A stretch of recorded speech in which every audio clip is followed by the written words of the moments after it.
Welcome to our deep dive into the fascinating world of math.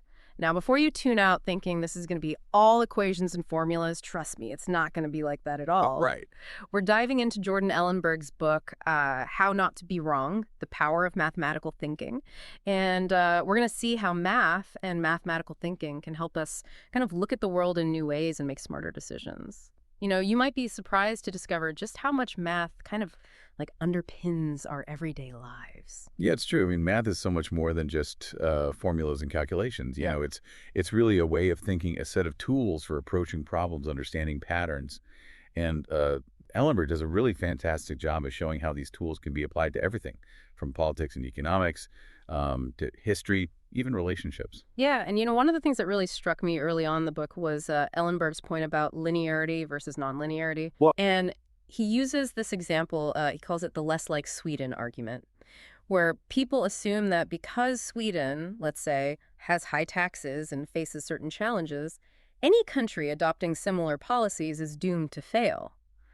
But that kind of thinking assumes that there's this straightforward, like a linear relationship between cause and effect, right? exactly. It's like assuming that if one aspirin makes you feel better, then taking 10 aspirins is going to make you feel 10 times better. Yeah, yeah. Obviously, that's not how it works. The world is full of these complex, nonlinear relationships. And he brings up the Laffer curve, right? Yeah. Which argues that increasing taxes past a certain point actually leads to less revenue for the government. And it's often used to justify tax cuts. But, as Ellenberg points out, treating the Laffer curve as this kind of universal truth ignores the fact that economies are incredibly complex, and what works in one situation might completely backfire in another. Yeah, it's a perfect example of how, if you just blindly apply a mathematical concept Hmm. without really understanding the context, without thinking about the nuances, it can lead to some really faulty conclusions. Yeah. It's like using a hammer to fix everything. Sometimes you need a screwdriver, sometimes you need a wrench. Right, right. So, what's the takeaway here for someone listening who might be thinking, okay, interesting economic lesson, but how does this apply to my life? Well, think about how often we make assumptions based on simple linear relationships, Yeah, right? yeah. We might think that if I study for an extra hour, my grade will automatically go up a letter grade. Right, Or if I work out twice as hard, I'll lose twice as much weight. right. But life rarely works that way. So understanding this concept of nonlinearity can help us set more realistic expectations and avoid making decisions based on kind of overly simplistic thinking. That's a great point. It's about recognizing that the world is messy and complex, and simple solutions don't always exist. Now, Ellenberg also dives into this idea of survivorship bias, which I found fascinating. Yeah. He uses the example of Abraham Wald, this mathematician who worked with the military during World War II. Hmm. They were trying to figure out where to reinforce the armor on bomber planes. Right. And initially, they wanted to focus on the areas where the returning planes had the most bullet holes, assuming those were the most vulnerable spots. Right. Because they survive. So clearly those are the spots you have to worry about. Exactly. But Wald pointed out that there was a crucial flaw in that logic. What was it? Well, they were only looking at the planes that survived, right? The Oh. planes that were shot down in those heavily damaged areas, those planes never made it back to be analyzed. Right. So the areas with fewer bullet holes were actually the most vulnerable because, damage there was more likely to be fatal. Yeah, it's such a simple insight, but it completely changes the way you approach the problem. So how does this idea of survivorship bias, how does that apply to, let's say, like evaluating the success of startups? That's a great question. Or anything else, really. Think about it. We often hear all these stories about successful startups, these brilliant entrepreneurs behind them, but we rarely hear about the countless startups that failed. It's easy to look at the successes and assume that there's some magic formula, Right. but we're only seeing this small biased sample, right? Right. And it's possible that the failures, they might hold some really valuable lessons that we're just completely missing. So it's important to remember that we're not always getting the full picture. The data that we see is often filtered, and we need to be aware of what's missing, whether we're evaluating companies, investment strategies, even our own career paths. It's crucial to consider the stories that aren't being told. Absolutely. It's about looking beyond the obvious, questioning those assumptions and seeking out those missing pieces of the puzzle. That's where mathematical thinking can really kind of shine, you know? Absolutely.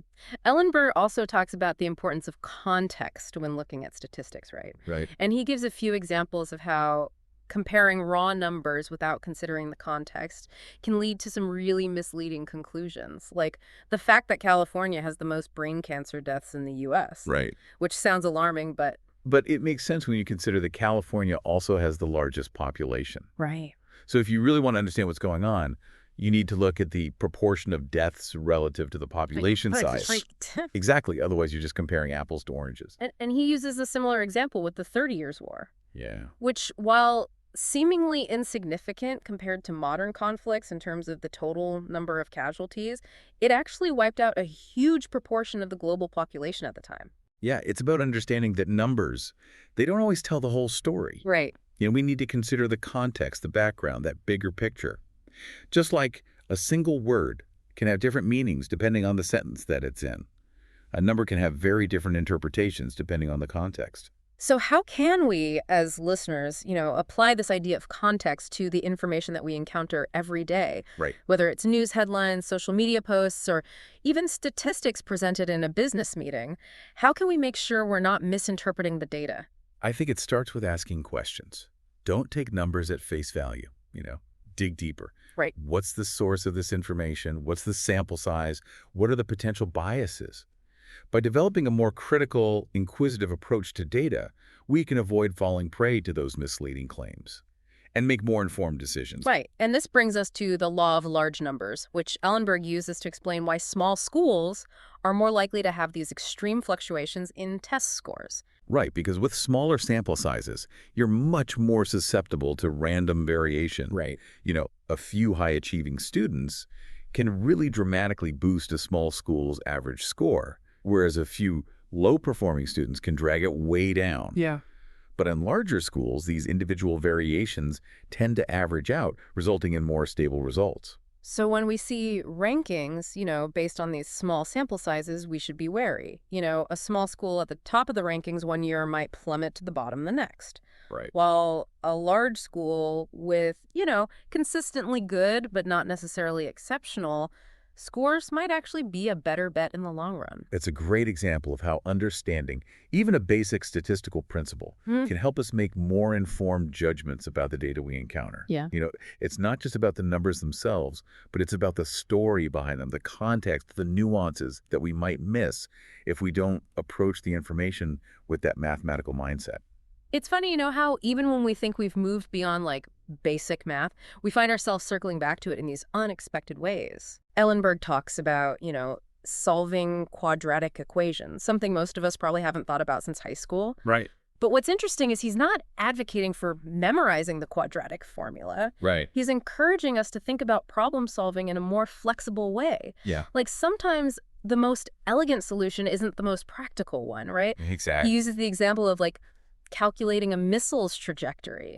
Yeah. Sure, you could use the quadratic formula, Right. but you could also just plug in a bunch of different values for time and see when the missile hits the ground. Exactly. It might not be as mathematically elegant, but it gets the job done. Yeah, and sometimes it's even quicker, Yeah, right? yeah.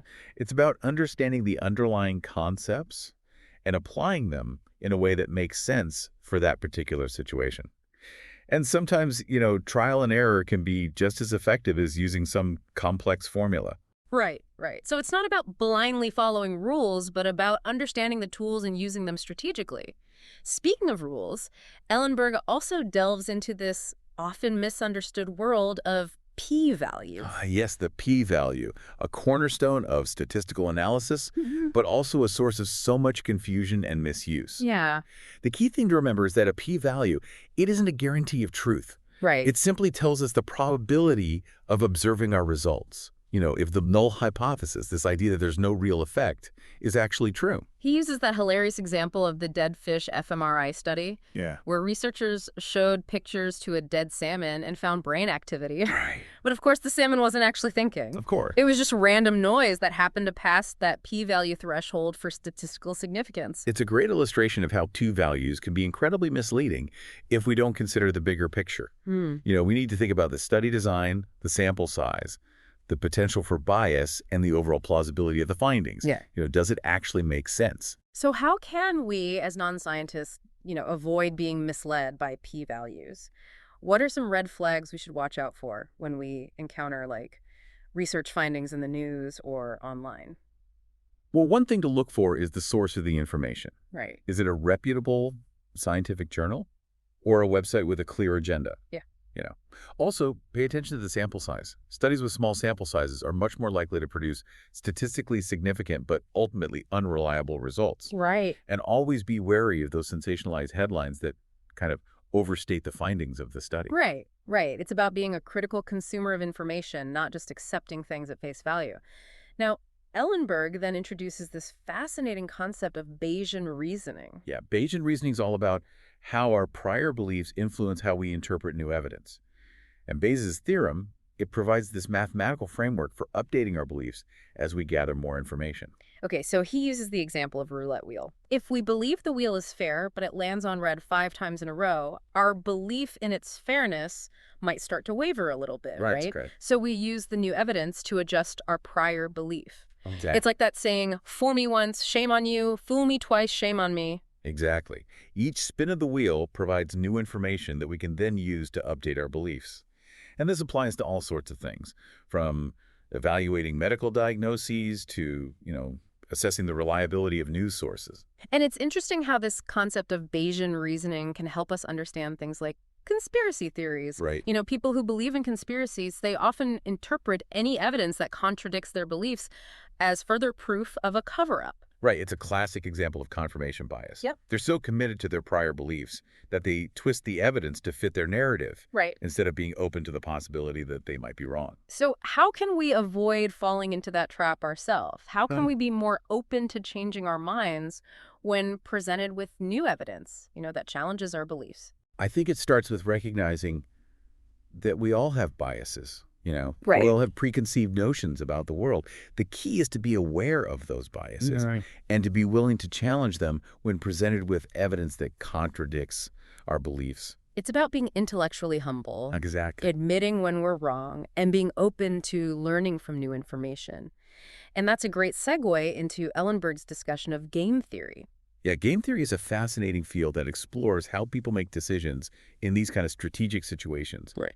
Where the outcome depends not just on your own choices, but on the choices of others. Right. One of the classic examples is the St. Petersburg paradox, which involves this coin floating game with an infinite expected value. Right. But as Ellenberg explains, most people wouldn't bet their life savings on this game, Right. even though the potential payout is technically infinite. So why is that? Well, because we understand intuitively that the probability of winning a huge amount is incredibly small. Right. And even if we did win a massive sum of money, the utility, the value of that money, it wouldn't necessarily increase linearly. Right. An extra $1 million means a lot more to someone who's broke than to someone who's already a billionaire. Exactly. The value we place on things isn't always proportional to their quantity. Right. It's this concept of like diminishing marginal utility, right? Exactly. The more we have of something, the less each additional unit is worth to us. This reminds me of the incredible story Ellenberg tells about the cash windfall lottery. Oh, yeah. This group of MIT students figured out how to exploit a loophole in the game, and they made millions of dollars. Millions. And what's so fascinating about their strategy is that it wasn't based on some magical system or insider information. Right. They simply applied a deep understanding of probability and expected value to identify this profitable betting strategy. They were playing the game smarter than anyone else, and they were doing it with math. With math. Yeah. It really highlights how powerful mathematical thinking can be when applied to the real world. Absolutely. And it's not just about making money. Right. Understanding game theory can help us make better decisions in all sorts of situations, from negotiating a salary to choosing a romantic partner. It's about understanding incentives, predicting how others will behave, and making choices that maximize our chances of success. Right. Speaking of seeing things from a different angle, Ellenberg then takes us into the world of geometry. He explores the geometry of perspective, this concept that revolutionized Renaissance art. Right. Artists figured out how to create this illusion of depth and three-dimensionality on a flat canvas Yeah. by understanding how parallel lines converge at this vanishing point. It's amazing how a concept from art can have such a profound impact on our understanding of the world. Yeah. And as Ellenberg explains, the same concept has applications in fields like error correcting codes used in digital communication. The geometry of higher dimensions, it helps us transmit information more efficiently and reliably. It's a beautiful example of how these seemingly abstract mathematical concepts can have very practical applications. It's like he says in the book, math is everywhere if you know where to look. And sometimes the most important discoveries come from our mistakes. Right? He tells the story of Bolyai, who tried to prove Euclid's parallel postulate, Right. but ended up discovering non-Euclidean geometry. Yeah. It's a powerful reminder that failure isn't the opposite of success. It's often a necessary part of the process. Right. By challenging existing assumptions and being willing to explore this uncharted territory, Bolyai opened up this whole new realm of mathematical possibilities. And it's a great lesson for anyone, not just mathematicians. Right. Sometimes the most innovative ideas come from questioning the things we take for granted and being willing to kind of embrace the unknown. Absolutely. And it's also important to remember that mathematical progress, it isn't just about solitary geniuses having these sudden epiphanies. Right. Ellenberg, he challenges this cult of the genius, Mhm. and he emphasizes that hard work and perseverance are just as important as innate talent. He talks about his own experience proving his first theorem and how it wasn't like the sudden flash of brilliance, Right. but the culmination of like dedicated effort, trial and error, and willingness to keep pushing forward even when faced with obstacles. It's a message that really resonates beyond mathematics, right? We often idolize these prodigies, but we forget that most achievements are the result of dedication, practice, and willingness to embrace challenges. Right. It's like that saying, genius is 1% inspiration and 99% perspiration. Exactly. We all have the potential to achieve great things if we're willing to put in the effort.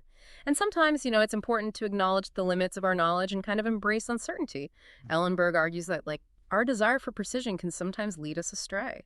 We get fixated on exact numbers when ranges or probabilities might be more appropriate. Yeah, he uses the example of the Florida 2000 election, Right. where the outcome was decided by this tiny margin that was well within the margin of error for vote counting. Yeah.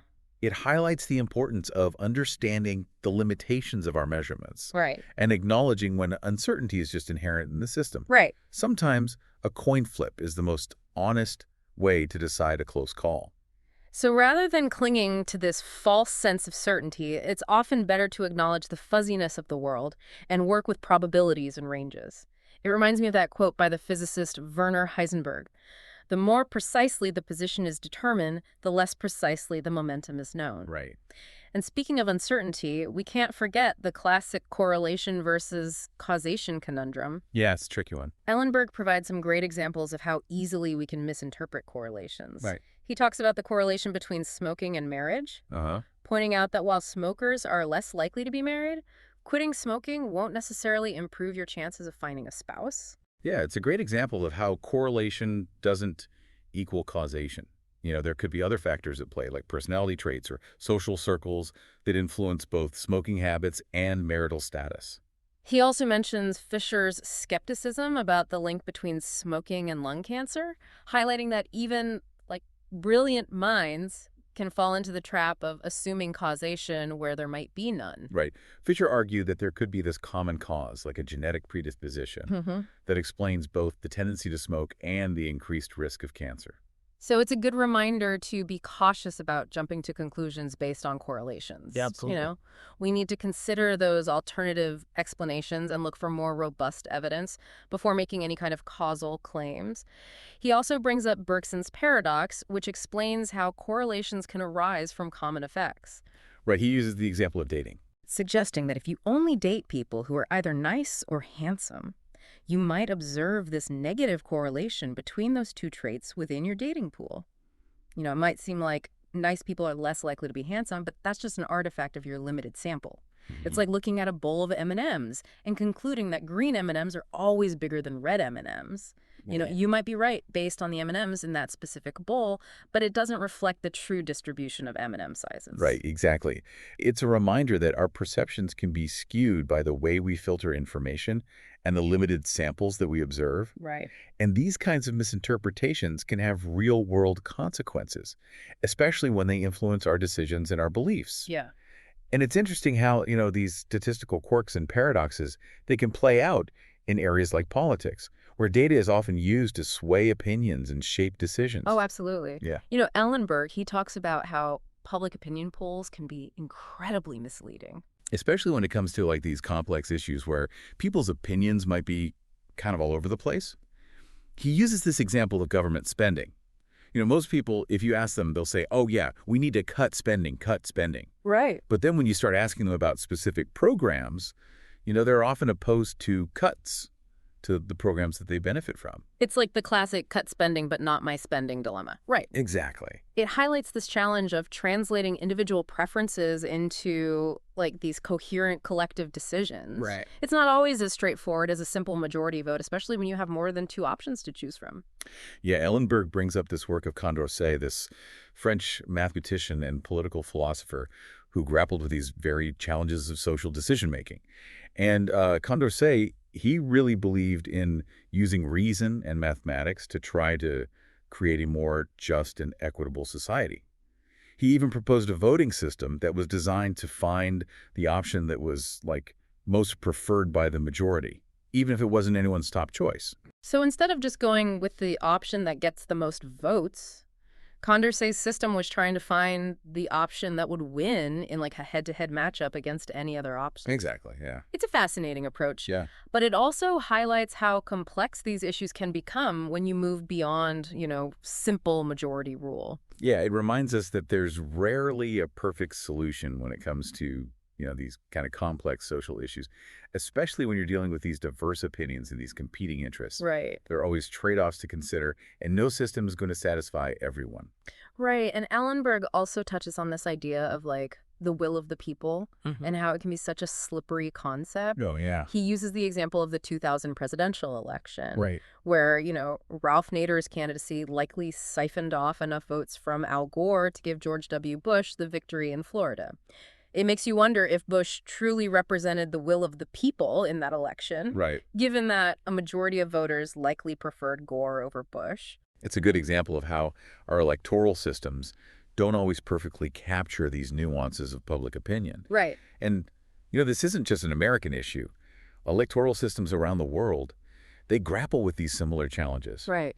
And mathematicians and political scientists are constantly exploring ways to try to make these systems more representative and fair. But it's a really tough problem. It's a reminder that democracy, for all its strengths, is also a messy and imperfect system. Absolutely. And just as democracy is imperfect, so too is our understanding of the world. Right.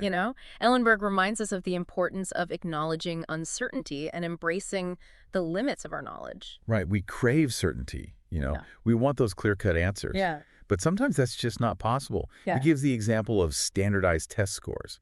We could report them to several decimal places. Yeah. But that level of precision, it would create this illusion of accuracy that just doesn't reflect the actual variability of human performance. It's like trying to measure the length of a coastline. Right. The more precise you try to be, the more meaningless a measurement becomes. So it's not always about finding the exact answer, but about understanding the range of possibilities. Right. And recognizing that some things are just inherently fuzzy. Absolutely. It's about being comfortable with those shades of gray, not just black and white. I think that's one of the most valuable lessons that we can take away from Ellenberg's book. Mathematical thinking, it isn't just about crunching numbers. It's about developing this more nuanced and sophisticated understanding of the world. It's about recognizing patterns, challenging those assumptions, and embracing even the beauty of uncertainty. It's about becoming a better thinker. So as we wrap up this deep dive into Jordan Ellenberg's How Not to Be Wrong, what are some key takeaways that you hope, our listener will walk away with? How can they apply these insights from the book to their own lives? Well, I hope they come away with this greater appreciation for the power and relevance of mathematical thinking. It's not just some abstract subject confined to textbooks and classrooms. Right. It's this way of thinking that can help you navigate the complexities of the world, make better decisions, and avoid those common pitfalls that we all fall into sometimes. And it doesn't require you to be a math whiz. It's about developing that curious and inquisitive mind, a willingness to question assumptions, and a habit of looking for those patterns, those connections. It's about seeing the world through that mathematical lens, which, as Ellenberg so brilliantly demonstrates, can reveal hidden truths and unexpected insights. And if math can help us understand everything from bombers to boyfriends, as he suggests, imagine the hidden patterns we might be missing in our own lives. Absolutely. And by applying these principles of mathematical thinking, you can become a more discerning consumer of information, a more strategic decision maker, and a more insightful observer of the world around you. So if you're listening to this and you're feeling intrigued, we highly recommend you check out Jordan Ellenberg's book, How Not to Be Wrong: The Power of Mathematical Thinking. It's a wonderfully engaging and thought-provoking read, full of these fascinating examples and insightful observations. And we hope this deep dive has given you a taste of the many ways that mathematical thinking can enrich your life. Keep asking those questions, keep challenging those assumptions, and keep diving deep into the world of ideas. You never know what you might discover.